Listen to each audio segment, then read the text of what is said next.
آدمی پیسے سے زیادہ عزت کا طلبگار ہوتا ہے، عزت نفس ہر ایک کو محبوب۔ ایک آپ اپنے گھر کا واقعہ سنا تھا، جب یہ ٹریکٹر کا دور نہیں تھا، 59 میں ہمارے والد صاحب سب سے پہلے ٹریکٹر لے کر آئے تھے اس پورے ہمارے علاقے میں۔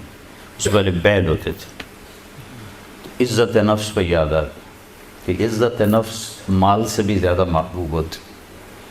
ایک ہمارے بیل نے چارہ کھانا چھوڑ دیا، ٹھیک ٹھاک بیل، تو ہمارے والد صاحب نے ڈاکٹر بلوایا، اس نے وہ ٹیکا ویکا لگایا، لیکن اس نے پھر بھی نہیں کھایا۔ تو ایک ہماری برادری کا دیسی حکیم تھا، اس کے پاس اس زمانے میں راستے تو ہوتے نہیں تھے، تو والد صاحب نے گھوڑے پر نوکر کو بھیجا جو اس کو اٹھا کے لایا۔ اس نے بیل کو دیکھا، کہنے لگا میاں صاحب اس کو پٹھے کون ڈالتا ہے چارہ؟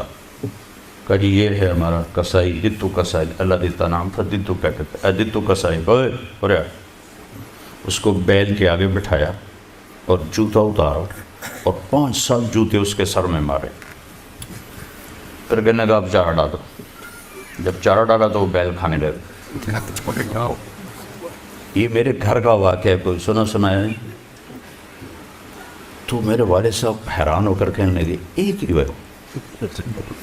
کہا جی میں نے اس کو چیک کر لیا تھا، اس کو کچھ نہیں تھا، یہ آپ کے نوکر نے اس کو کہیں کوئی ڈنڈا سوٹا مارا ہے، تو وہ غصہ کر گیا تھا کہ میں اس سے کیسے بدلہ دوں، تو اس نے غصے میں کھانا چھوڑ دیا کہ میری عزت کو اس نے خراب کیا۔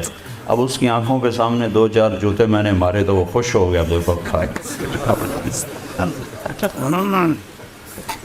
عزت کی طلب کوئی ناجائز نہیں ہے، یہ انسانی ضرورت، مال کی طلب ناجائز نہیں ہے، انسانی ضرورت۔ ہاں اس کے حدود ہیں، اس کے اندر تو ضرورت ہے، اس کے باہر پھر کوئی کہیں تکبر بن جاتا ہے، کہیں ظلم بن جاتا ہے، کہیں زیادتی ہے، حدود کے اندر تو۔ ایک حدیث سنا دیتا ہوں، کسی مسلمان کو عزت دینا کتنا ضروری ہے۔ میرے نبی نے فرمایا 1 روپیہ سود کھانا 36 دفعہ زنا کرنے کے برابر۔ 1 روپیہ یعنی 1 پاؤنڈ سود کھانا 36 دفعہ زنا کرنے کے برابر تھا۔ اس کے بعد آپ نے فرمایا اور تمہیں بتاؤں سب سے بڑا سود کیا ہے؟ جب 1 پاؤنڈ کا سود 36 دفعہ زنا کے برابر ہے تو آپ نے فرمایا اب تمہیں بتاؤں سب سے بڑا سود کیا ہے؟ الاستطالۃ فی عرض المسلم، مسلمان کو بعزت کرنا سب سے بڑا سود۔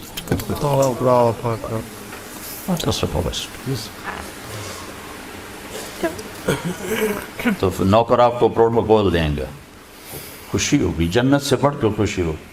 تو نوکر چلے جائیں گے، پھر اللہ کا اشارہ ہوگا، ٹک ٹک ٹک ٹک ٹک ٹک ٹک، دروازے کھلیں گے تو اب فرشتے آئیں گے، والملائکۃ یدخلون علیہم من کل باب، اب یہ کروڑوں کی تعداد میں آئیں گے، کہیں گے سلام علیکم سلام علیکم سلام علیکم۔ چاروں طرف سے جب سلام ٹھوکیں گے کہیں گے بھائی تم نورانی مخلوق ہمیں سلام کیوں کر رہے ہو؟ کہیں گے بما صبرت، وہ جو آپ نے لندن میں صبر کی زندگی گزاری، یہ اس کے بدلے میں ہمیں اللہ نے کہا جاؤ سلام کر۔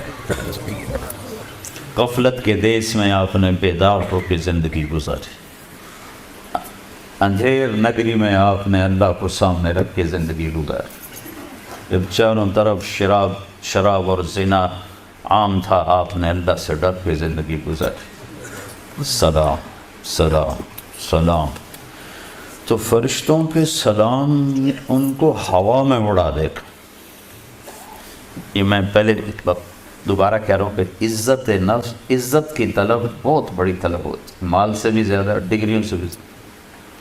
تو فرشتوں کا سلام انہیں ہوا میں اڑا، فرشتے ابھی وہ اس سلام کا مزہ لے رہے ہوں گے کہ فرشتوں نے سلام، اور آئیڈیل ہوم بتا رہا ہوں، آئیڈیل تو ایک دم میرے رب کا عرش ایسے کھلے گا،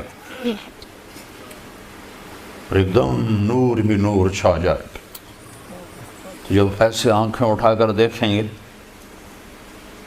واہ واہ واہ، اللہ سامنے ہوگا اور اللہ کہے گا سلام قول من رب الرحیم، اب تمہارا رب بھی تمہیں سلام پیش کرتا اور پروٹوکول کی آخری حد، تمہارا رب تمہیں سلام پیش کرتا ہے، سلامان قولا من رب الرحیم، رب رحیم، اے میرے بندو، اے میری بندیو جنہوں نے دنیا میں مجھ سے ڈر کے زندگی گزاری، میں تمہارا رب تمہیں سلام پیش کرتا ہوں تو تمہیں مرحبا کہتا ہوں، تمہیں ویلکم کرتا ہوں۔ پھر میرے نبی نے فرمایا اللہ ہر ایک کا نام لے کر حال پوچھے گا، ہر مرد عورت کا نام لے گا، نام لے کر گئے کیا حال ہے، ٹھیک ہے، کوئی تکلیف تو نہیں، کوئی حاجت تو نہیں، کوئی پریشانی تو نہیں۔ تو جب یہ اللہ کو دیکھیں گے کہیں گے یا اللہ ہم تو تیری عبادت ہی نہ کر سکتے، ہمیں تو پتہ ہی نہیں تھا تو ایسے حسن و جمال والا ہے، کیا یہ ہو سکتا ہے کہ ہم تو یہ ایک سجدہ کریں جیسے لندن میں کرتے تھے؟ یہ وہی کہہ سکیں گے جو نماز پڑھتے تھے، جو نہیں پڑھتے وہ کیسے کہہ سکیں گے؟ کیا یہ ہو سکتا ہے کہ ہم تمہیں ایک سجدہ کریں جیسے دنیا میں کرتے تھے؟ تو اللہ تعالیٰ فرمائیں گے میرے بندو اب پوزیشن بدل چکی ہو، حیثیت بدل چکی، حیثیت، پوزیشن، یا لبو کیسے کہ دنیا میں تم بندے تھے اور میں تمہارا مالک تھا، تم نوکر تھے اور میں مالک تھا، ٹھیک، تم ایمپلائی تھے، تمہاری زبان، تم میرے ملازم تھے اور میں تمہارا مالک تھا، تو تمہارے ذمے میری مانگ کے چلنا، میری عبادت کرنا، نمازیں پڑھنا، روزے رکھنا تمہارے ذمے تھا۔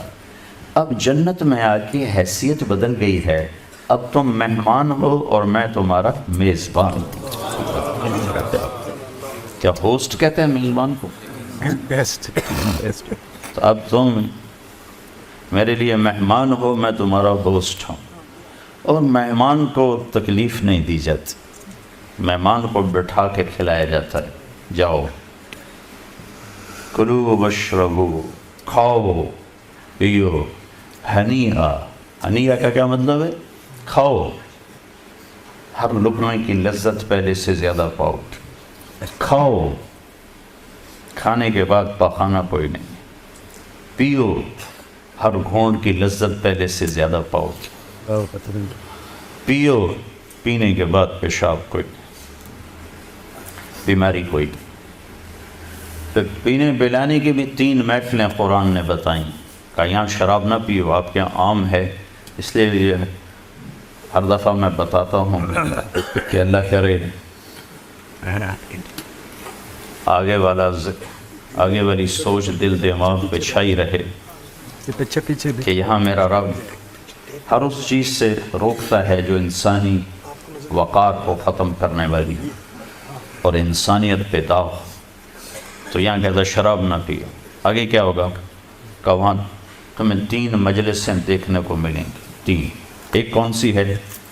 ان الابرار یشربون من کاس کان مزاجها کافورا، وہاں دیکھو گے نیک بندے بندیاں خود اپنے ہاتھوں سے ڈال کے پی رہے ہوں گے۔